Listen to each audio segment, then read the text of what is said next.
மின்கட்டண உயர்வு பரிந்துரைக்கு எதிர்ப்பு தெரிவித்து மின்துறை தலைமை அலுவலகத்தை முற்றுகையிட்டு அதிமுகவினர் கண்டன ஆர்ப்பாட்டத்தில் ஈடுபட்டனர்.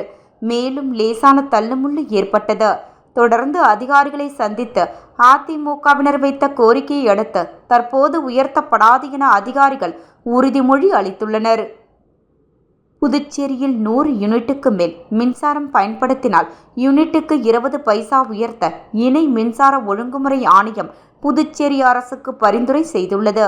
இந்நிலையில் யூனிட்டுக்கு 20 பைசா உயர்த்த எதிர்ப்பு தெரிவித்து அதிமுகவினர் வம்பாக்கீரப்பாளையம் பகுதியில் உள்ள மின்துறை தலைமை அலுவலகத்தை முற்றுகையிட்டு போராட்டத்தில் ஈடுபட்டனர்.